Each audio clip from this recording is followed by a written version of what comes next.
नमस्कार, capital TV देख रहे हैं आप। मैं हूं आपके साथ अंशिका। ब्रेकिंग नाउ में इस वक्त की बड़ी खबर पर बात करेंगे, जहां राहुल गांधी ने मोदी सर ने मानहानि मामले में अब सुप्रीम कोर्ट का रुख कर लिया है। वहां राहुल गांधी ने इस मामले में हाई कोर्ट के फैसले को चुनौती देते हुए याचिका डाली है।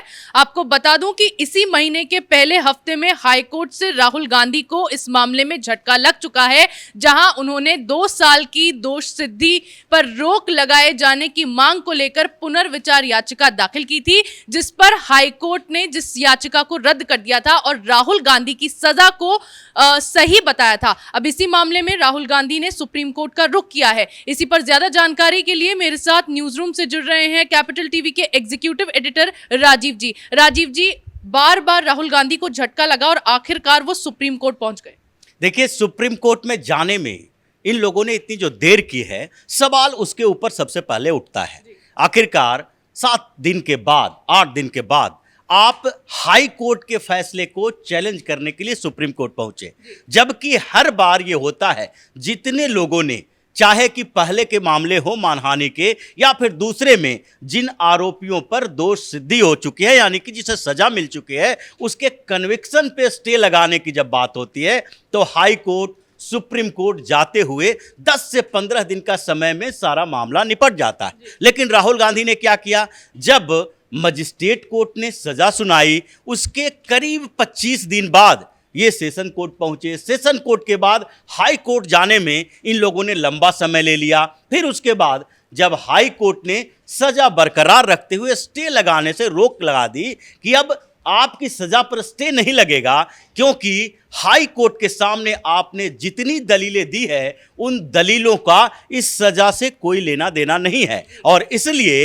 हाई कोर्ट को लगता है, जज जो हेमंत प्रेक्षक थे, उनको लगता था कि जो राहुल गांधी को पहले निर्देश दिया गया उसका पालन राहुल गांधी नहीं कर रहे हैं। राहुल गांधी को जो मैक्सिमम पनिशमेंट इस मामले में दी गई है, मानहानि मामले में 2 साल की मैक्सिमम पनिशमेंट होती है, जो दी गई है, उसके पीछे का रीजन यही है कि राहुल गांधी देश के सबसे बड़ी और सबसे पुरानी पार्टी जो मानी जाती रही है, जो कांग्रेस के लोग मानते हैं, उस पार्टी के नेता हैं। और उस समय जबकि इन्होंने ये बात बोली थी कि सारे मोदी सरनेम वाले ही चोर क्यों होते हैं, उस समय ये कांग्रेस के अध्यक्ष थे। और ऐसे जिम्मेदार पद पर रहते हुए अगर पूरी की पूरी कम्युनिटी को आप बदनाम करते हैं तो आपको सजा मिलनी चाहिए। लेकिन राजीव जी, अब इसमें राहुल गांधी की मुश्किलें कैसे बढ़ सकती हैं, क्योंकि पूर्णेश मोदी ने राहुल गांधी से पहले सुप्रीम कोर्ट में कैविएट दाखिल कर दी। उन्होंने साफ कहा है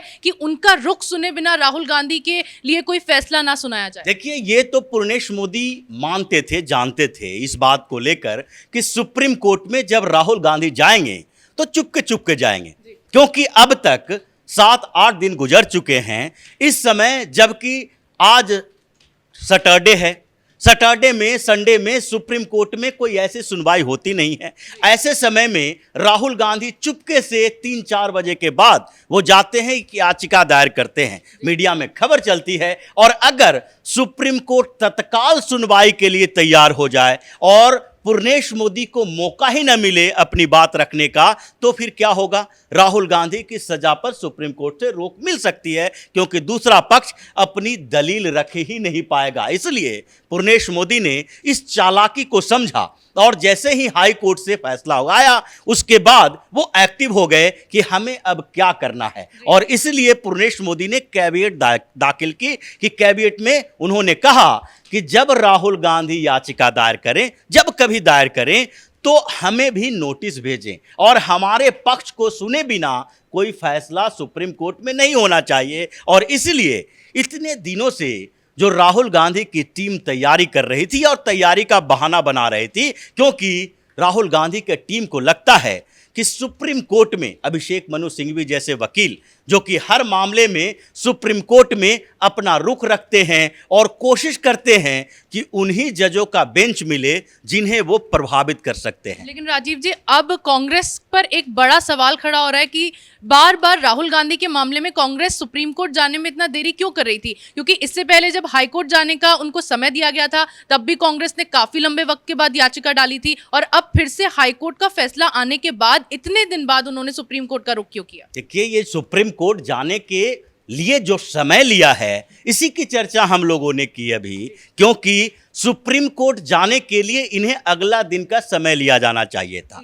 जब भी ऐसे मामले आते हैं उसमें समय लेने का मतलब होता है कि आपको डर लग रहा है कि वहां से आपके खिलाफ फैसला आएगा। यही डर हाई कोर्ट में भी था, इसलिए हाई कोर्ट में लंबा वक्त लिया, और वहां पर तो अभिषेक मनु सिंघवी ने अपने तर्क के अलावा अपनी जो दलीलें थी उसके अलावा एक ऐसी बात कही थी जिसे कहा जा सकता है कि आप सीधे जज को धमकी दे रहे हो। उस समय अभिषेक मनु सिंघवी ने बोला था कि अगर राहुल गांधी के कन्विक्शन के ऊपर स्टे नहीं लगता है तो ये न्याय नहीं होगा, जस्टिस नहीं होगा। और इसका जवाब जस्टिस प्रेक्षक ने दिया कि हमने जो फैसला दिया है उससे न्याय हो रहा है, क्योंकि राहुल गांधी सुधरने का नाम नहीं ले रहे हैं। राहुल गांधी के ऊपर 10 से ज्यादा ऐसे मानहानि के मामले दायर हैं, और यहां तक कि जब राहुल गांधी को मोदी सर ने मामले में सजा हो गई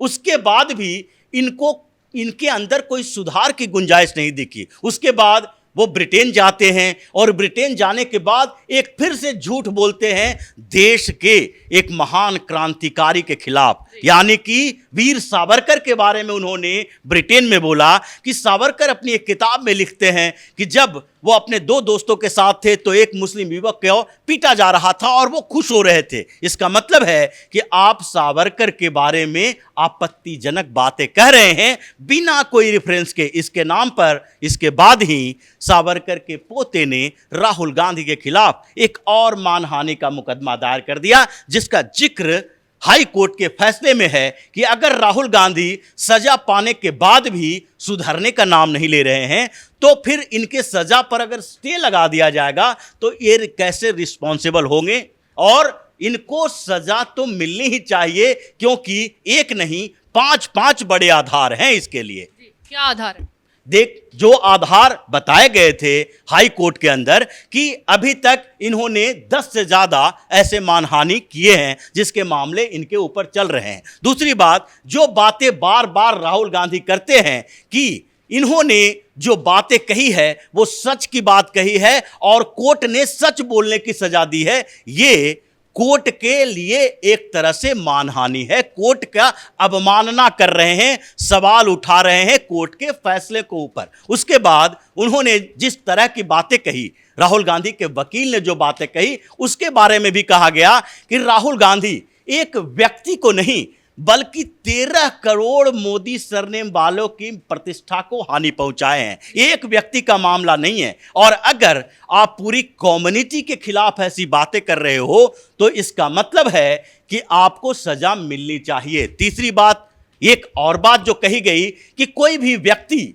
एक व्यक्ति होता है और डिग्निटी जो होती है, उसकी प्रतिष्ठा जो होता है, वो सीधे सीधे मानवाधिकार के साथ साथ मौलिक अधिकार का मामला है। यानी कि मौलिक अधिकार के मामले का जिक्र किया गया था कि सुब्रमण्यम स्वामी के मामले में सुप्रीम कोर्ट ने भी कहा कि आपकी प्रतिष्ठा आपका मौलिक अधिकार है, डिग्निटी है, आपके जीवन का आधार है। इसलिए अगर कोई आपके मौलिक अधिकार के साथ छेड़छाड़ करता है तो उसको सजा मिलनी चाहिए। और साथ ही एक ऐसा व्यक्ति जो कि सामान्य नहीं है, जिसकी बातों को लोग ध्यान से देखते हैं, जिसके लाखों करोड़ों फॉलोअर हो सकते हैं, जो देश की सबसे पुरानी पार्टी का नेता है, अगर वो किसी बात को बोलता है तो उससे हजारों लाखों लोग प्रभावित होते हैं और फिर उसका जिक्र करते हैं। तो ऐसे रिस्पॉन्सिबल व्यक्ति के लिए सजा पर रोक लगाना सही नहीं होगा, और यही न्याय कहता है। तो अब सुप्रीम कोर्ट में क्या होने वाला है, क्योंकि सुप्रीम कोर्ट में जब यह मामला गया है तो उसके बाद पूर्णेश मोदी पूरी तैयारी करके पहले से बैठे हैं। वो वही बात कहेंगे कि 13 करोड़ जो मोदी सरनेम वाले लोग हैं उसको राहुल गांधी ने जिस तरीके से बेइज्जत किया है उसके लिए राहुल गांधी को सार्वजनिक माफी मांगनी चाहिए। अगर जो सजा मिली है मजिस्ट्रेट कोर्ट में, सेशन कोर्ट ने उसको अप्रूव किया, हाई कोर्ट ने अगर इस सज़ा पर रोक लगाने से मना किया है, तो अब सुप्रीम कोर्ट में ये होना चाहिए कि आप इनको बताइए कि आपने जो गलती की है वो दोहराएंगे नहीं। अगर आप ऐसी बातें नहीं करते हैं तो इसका मतलब इनको सबक सिखाने की जरूरत है, और जहां सबक सिखाई जाती है वहां पर सजा बरकरार रखना होगा। इसलिए राहुल गांधी को सुप्रीम कोर्ट से भी बड़ा झटका लगने वाला है। जी बिल्कुल, बहुत बहुत शुक्रिया तमाम जानकारियों के लिए। तो राहुल गांधी ने अब मोदी सर ने मानहानि मामले में सुप्रीम कोर्ट का रुख किया है। इससे पहले उन्होंने हाई कोर्ट में अपनी याचिका डाली थी, लेकिन वहां से राहुल गांधी को झटका लग चुका है।